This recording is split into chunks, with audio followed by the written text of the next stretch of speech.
Hi, I'm an America First Canadian. I want Canada to be the 51st state of the United States of America. And there are patriots like me all across the great state of Canada.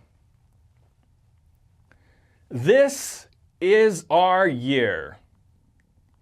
There's going to be a Canada-wide election sometime this year to choose a new governor or prime minister and a new parliament. And President Donald Trump has invited us to join the American Union just like Texas once did.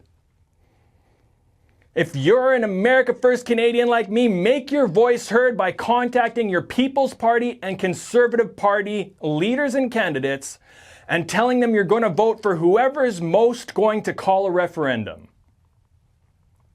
The Canadian people need to be allowed to decide on whether to become the 51st state. And if enough of us want it, it'll happen. And so, the first question people are going to ask you is, what about Canadian sovereignty? What about it? Why does everyone who wants to serve in the Canadian military, law enforcement, as a judge, be in politics, or even just become naturalized as a citizen required to swear an oath of subservience to the King of England? Where's the sovereignty in that? In America, however, these people swear to uphold and defend the Constitution, which protects and is written by the people. So the next question people will ask you is, what about the Charter of Rights and Freedoms? Doesn't it protect your rights?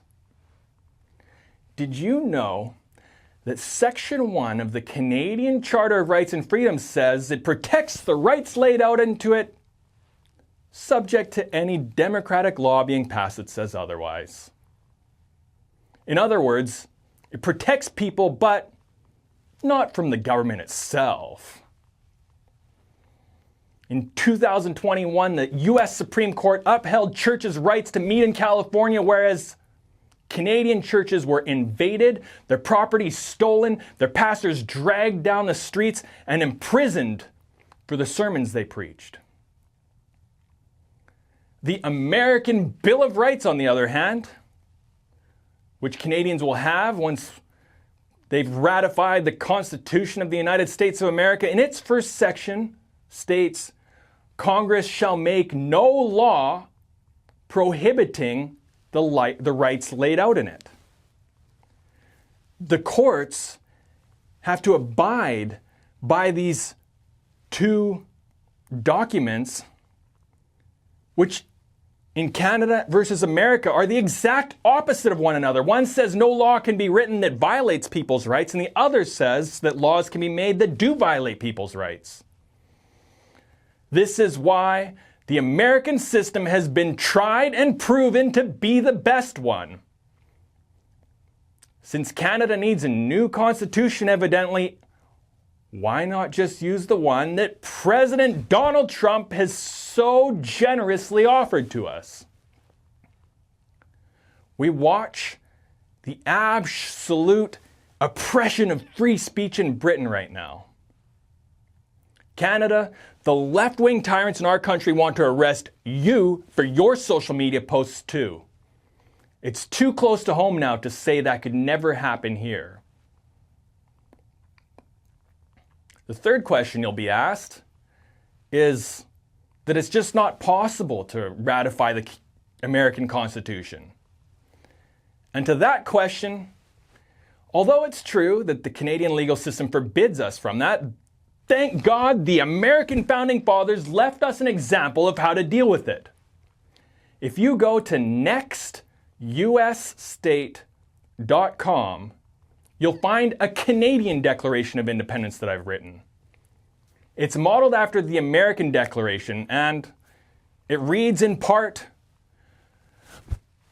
"We, therefore, the Canadian people, appealing to the Supreme Judge of the world for the rectitude of our intentions, do solemnly publish and declare that the state of Canada is, and of right ought to be, a free and independent state, that it is absolved from all allegiance to the British Crown, and that all political connection between it and the state of Great Britain is and ought to be totally dissolved.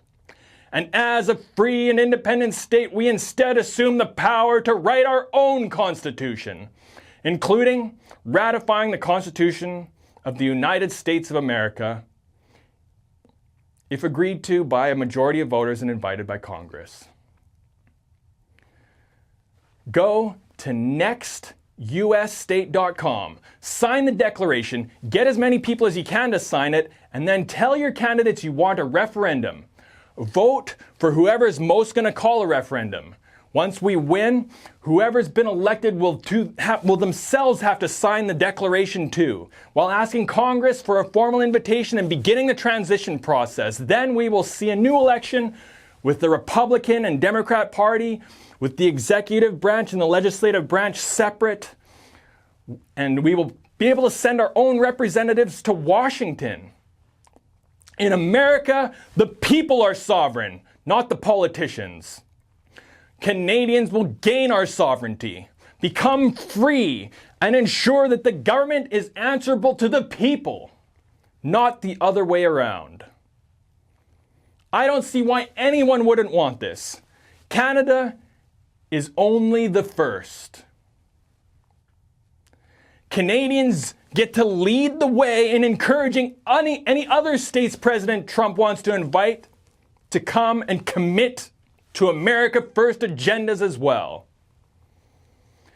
Canada must take immediate action to support all of America's military, currency, trade, and diplomatic endeavors, prioritizing American policies over the demands of globalist organizations and enemy states. For the first time since World War II, there are foreign powers who are working towards overtaking American economic superpowerdom, and it would mean the absolute destruction of freedom everywhere. So, make Canada the 51st state. Sign the Declaration of Independence of Canada at nextusstate.com. God bless you. God bless the men and women of the American military. God bless President Donald J. Trump.